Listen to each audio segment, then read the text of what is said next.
Ang isa po sa mga itinuturing nating suki ng palatuntunan, ang Dean ng Manila Adventist College School of Law and Jurisprudence sa katauhan po ni Attorney Tranquil Salvador. Attorney Salvador, good morning po. Johnny Banyas, Drew Nasino. Good morning, Live na po tayo John sa DWIC Hello Channel 23. Good morning po, Attorney. Magandang umaga sa inyong dalawa. Ang hindi ka apektado ng krisis, Attorney, ha? Kailangan lang gumising ng maaga. Maraming trabaho. Alright. Ayun lang. Kailangan magtrabaho. Anyway, Kailangan. direct to the point na katanungan dahil Apo. binabanggit nyo po na sa kabila ng kawalan ng TRO, posible pang mag-issue ng preliminary injunction ang Supreme Court para tuluyang ipahinto ang impeachment proceedings laban kay VP Sara. Attorney. Okay. Bayaan nyo pong mapaliwanag ko ito para hindi lumabas na opinion lang ito ni Tranquil. Alam nyo, procedurally ho kasi ganito yan. Pag meron kang gustong pigilan, na sa tingin mo ay dapat pigilan dahil meron kang karapatan na pigilan ito, meron pong tinatawag yan temporary restraining order. Na bago umusad ang isang proseso, ano pan po yung gusto mong pigilan, pagpapatayo ng building, may gagawin proseso, humihingi ka ng TRO para tumigil ito.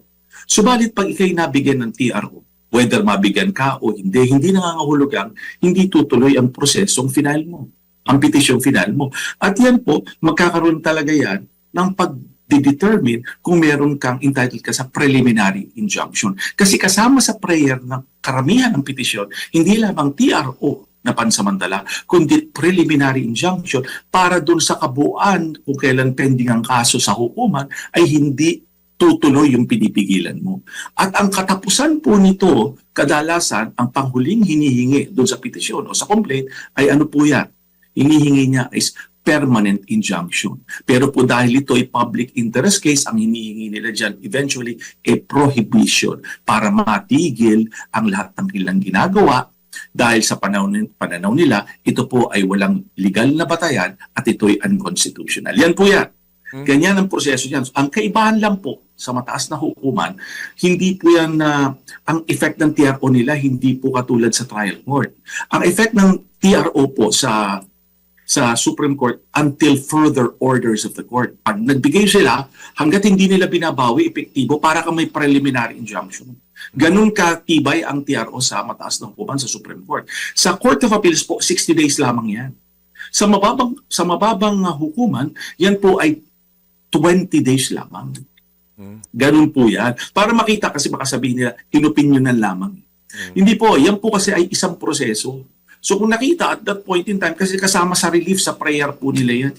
Na kung nakita na, napakita nila na talagang entitled sila sa isang preliminary injunction while the action is pending, ay hindi nangangahulugang hindi pwedeng isipin. At maidagdag ko po ito, no? Siguro on a layman's and a practitioner's standpoint na hindi kasama sa pamahalaan. Normally ho kami na humahawak ng mga kasong katulad niyan, inaaral namin kung hihingi kami.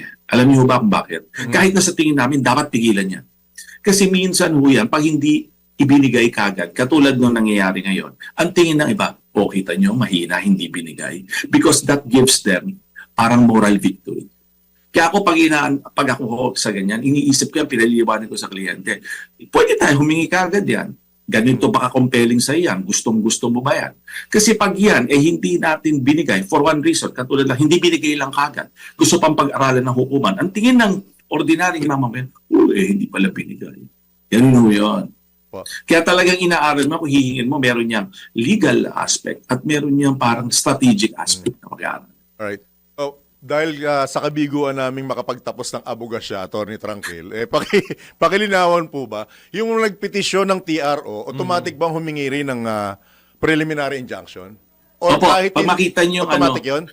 Opo, hiningi nila kasi kailangan nakalagay yun dun sa prayer So, nila. hindi Pag pala tinignan nyo hiwalay. yung, nakita ko yung original na petition ni Vice President, meron eh. Kasi it's a prayer for certiorari prohibition, tapos may TRO, preliminary injunction prayer.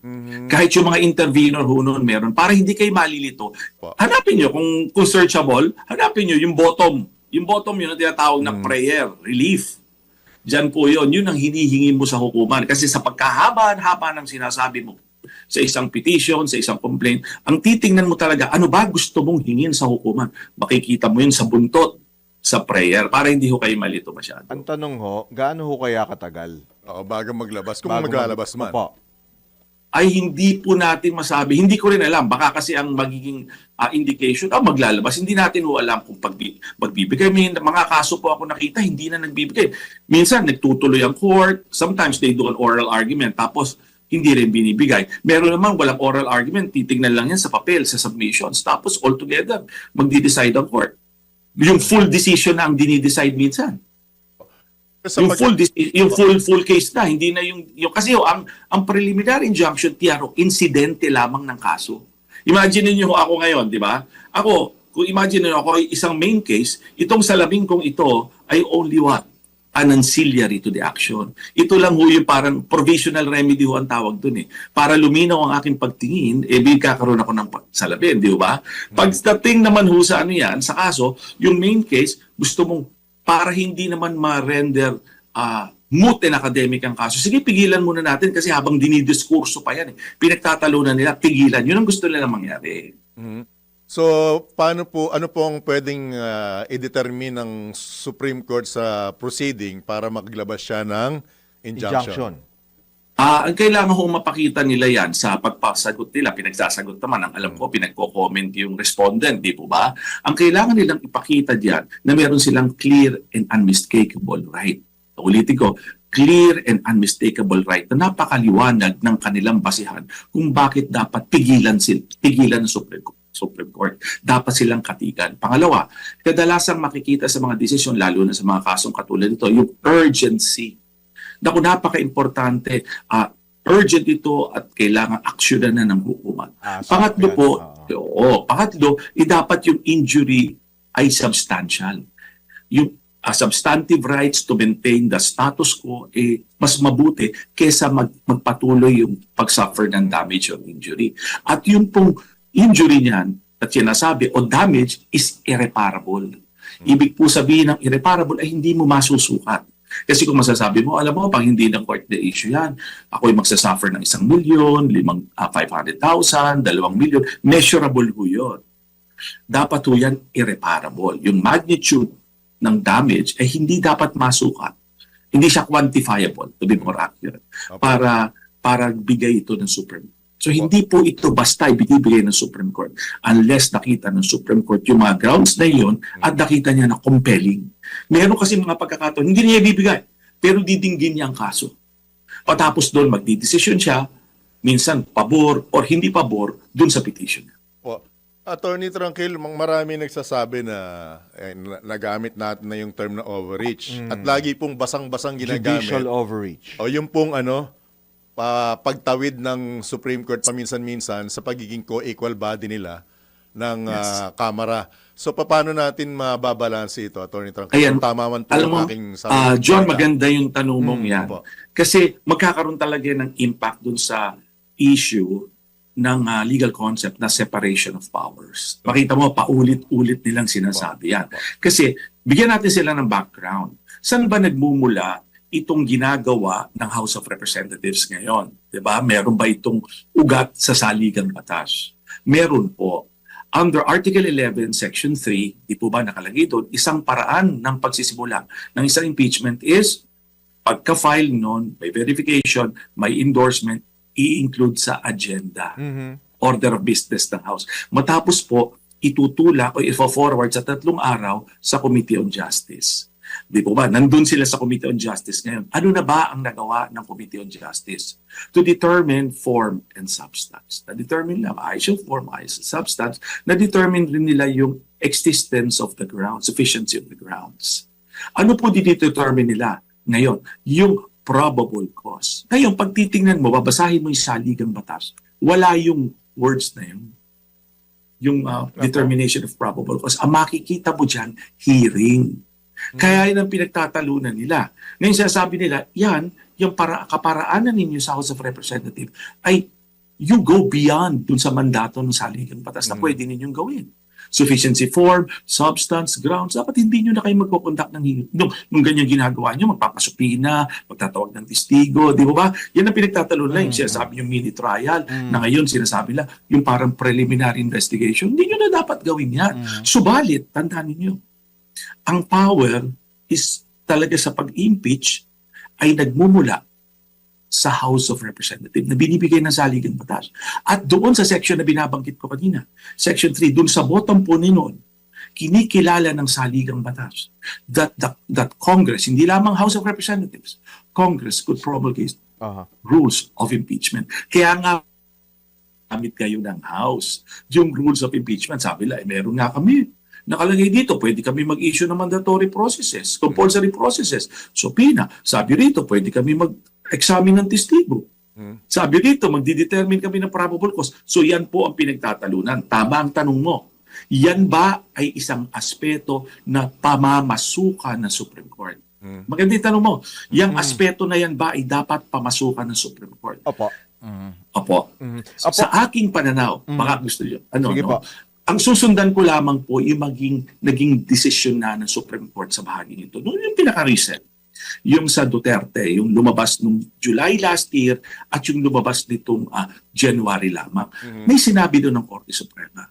Sabi ng Korte Suprema na dapat pag nilay-nilayan, parang gano'n, na pag-aralan natin. Nakalagay doon kung sino, who, when, and whether a public officer will be disqualified sa House of Representatives yan. Sinabi yon, makikita niyo sa decision niya. Sabi ng Supreme Court, yung proseso na laging ginagamit minsan sa interview is sui generis. It is a class of its own. Pagbabasahin mong kabuuan doon is for the sui generis for the impeachment proceeding. Ibig sabihin sa pagsisimula. Ngayon, itong aspeto nito, kaya ito bago na namang parang bagong anggulo na naman binibigay. Pero sa tingin ko, medyo nagsalita ang Supreme Court yan unless napapakita talaga ng petitioner na very compelling, na talagang nag-exceed. Kasi, ano yan, nakita ng Supreme Court, kami hanggat dito, kasi nga, alam nila, sinasabihan sila, overreach. Tapos yung House, ito yung binibigay ng saligang batas. Kasi kung titingnan ninyo, nabuo na yung proseso ng form, substance, nakita nyo? Pati grounds. Ito na lang aspeto na ito pinagtatalunan. Alright. Itong hearing na ito ba tamang prosesong ginagawa nyo o sumusobra kayo? At kung babalikan natin, bigyan lang natin sila ng konting insight. Ano po? Yung mga aspeto na umabot sa ganito Committee on Justice, kung babalikan nyo, yung kay Chief Justice Seren, walang nag-question. Yung dumaan sa ganitong proseso, yung kay dating COMELEC Commissioner Andres Bautista, dumaan din yan dyan. Naalala nyo, nabuo yung proseso bago magbotohan. Doon sa plenaryo nag-resign siya, naalala nyo. Tapos yung kay House, kay Ombudsman, Gutierrez, ganun din yun. Sa rin po yan, sa committee. So kung babalikan ninyo, dapat binabalikan nila yan. Ano ang mga naging proseso? Yung mga aspect na yun, walang nag-file ng petition. Pero ngayon nga, titingnan natin, baka gusto nilang malaman paano talaga ang katanungan, which we go back to your question, which is actually a legal question. Pamamasukan ba dito sa Supreme Court na yung proseso nito ay paliliwanag niya muli? O yan ba ay iiwanan niya sa House of Representatives na kinikilala niya na ito ay sinabing yung initiation na yan ay sa inyo? Kung makikita nyo kasi pumapasok ang Supreme Court dun sa paano pag-initiate, paano pagsisimula, tama bang ginawa ninyo, nakita niyo po. Pero ito nandito sa tail end dito, hearing, yan po yun. So para maiwasan na rin, attorney, yung sinasabi nila constitutional crisis, kasi kung nag-aanohan sila ng nagsasapawan, di ba? Sasapawan sila ng powers, di po ba? So yun ang ganun ang ginagawa ng Supreme Court para maiwasan yun, tama ba? May pagkakataon ho talaga kasi binigay sa Supreme Court ang power niya sa Article 8, Section 1 ng ating saligang batas. Kaya kita nyo ang mga tao tumatakbo doon lagi. Kung sa tingin nila isang ahensya ng gobyerno exceeded their powers, grave abuse of discretion amounting to lack or excess of jurisdiction. Pag binasa nyo sa original ang mga petition yan ang hinaharp nila, grave abuse of discretion. So ngayon, ang Supreme Court naman, titingnan nila, sapat ba na pasukan ko ito? O pababayaan ko ito? Or kung hindi man nila pamasukan, baka maglalatag sila ng guidelines. Ayun. Pwede rin yun. Apo. Sabihin ng Supreme Court, pwede. Urgent yan. Hindi ko sinasabi ko na maging outcome, ako i-grant, i-deny. Pero pwede rin sabihin ng Supreme Court, okay to, para maliwanagan na kayo in the future. Dahil nga parang hindi kayo nagkakaliwanagan. O ito ang susundin yung pagka-proseso. Pwede rin. Hindi nangangahulugang i-grant. Hindi ko nga, I'm not saying na i-grant, hindi ko sinasabi i-deny ha. Nasabi ko, kasi sa mga desisyon minsan, naglalagay yung Supreme Court ng guidelines. Alright. Kaya talagang paborito ka namin kinukuha pagdating sa aspetong legal eh. Ihanda mo na rin yung sarili mo pro bono kung yung kasama ko yung madedemanda. Okay, sasama. Gusto pa namin na talakayin pero tinatalian ng oras ang kamay namin. Next, Opo, may mga susunod pang pagkakataon with your indulgence, Attorney Maraming salamat Tranquil, at sana'y napaliwanag Apo. ko sa inyo. Apo. Opo. Maraming salamat, Attorney Tranquila, and from time to time, again, aabalahin ka namin with your indulgence. Salamat po. Thank you so much. Ingat po, ingat. Happy weekend. Happy weekend po. Thank you po. Ingat. God bless, God bless. Alright. Yun po mga kabalitaktakan, si Dean ng Manila Adventist College. Dami pa sana tayong gusto yan. School of Law and Jurisprudence. Introduction pa lang. Ubus na oras natin Pa eh. yung... May pangalan pa. Attorney Tranquil Salvador. Oo nga.